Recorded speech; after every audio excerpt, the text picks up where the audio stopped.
pipette is used to accurately dispense a specific aliquot of liquid. It comes in various volumes, the 25 mils, 20 mils, and 10 mils being the most common. A pipette filler is used to safely fill the pipette rather than sucking the solution up using the mouth. There are three basic types found in a student lab. A simple rubber bulb, which when released after deflation will inflate, pulling liquid into the pipette. A rubber bulb with three valves, one for allowing deflation, another for inflation, and another for dispensation.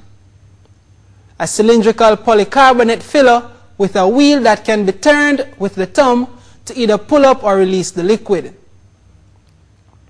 Attach pipette filler securely to pipette. Rinse the pipette with the solution to be used by pulling some up with pipette filler.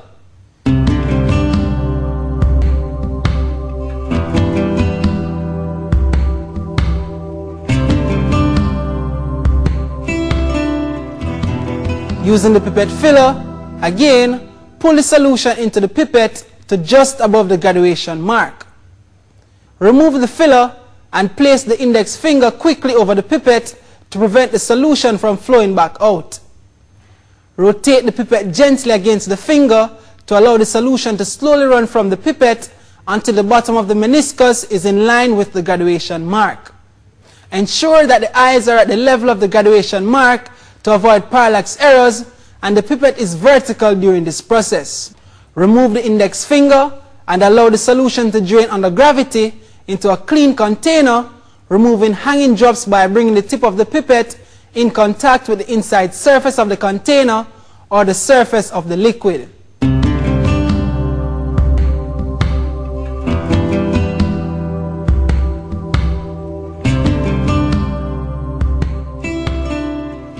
Do not force out the remaining liquid, as the pipette is calibrated to precisely dispense the labeled volume of liquid should the steps be followed exactly.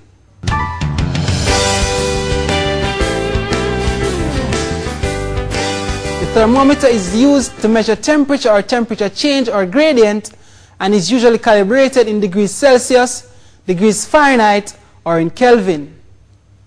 The most commonly used thermometer in schools is the liquid in glass type, which consists of a liquid such as alcohol or mercury. It is stored in a protective casing to prevent breakage, as it is made of glass.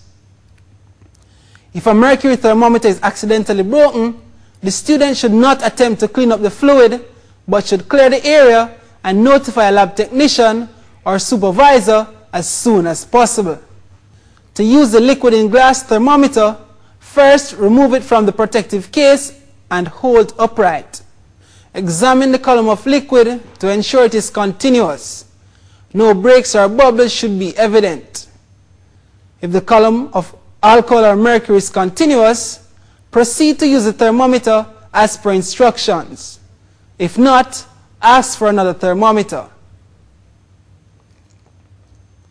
Immerse the bulb of the thermometer into the liquid, holding vertically, avoiding contact between the bulb and walls of the container.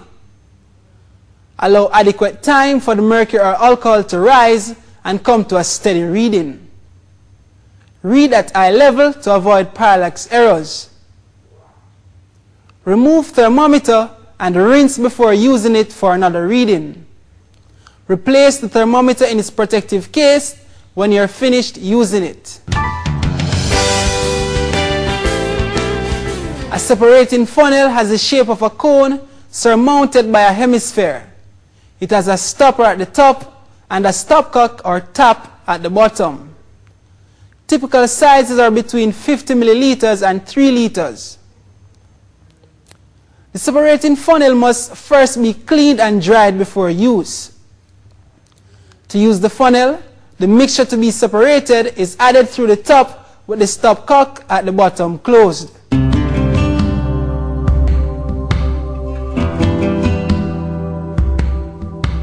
The funnel is then closed and shaken very strongly to bring the phases into close contact. The funnel is then inverted and the tap carefully opened to release excess vapor pressure. The separating funnel is placed in a clamp and allowed to stand until the immiscible components of the mixture are completely separated. The stopper is removed and the tap then opened, and each layer is allowed to drain off into separate containers.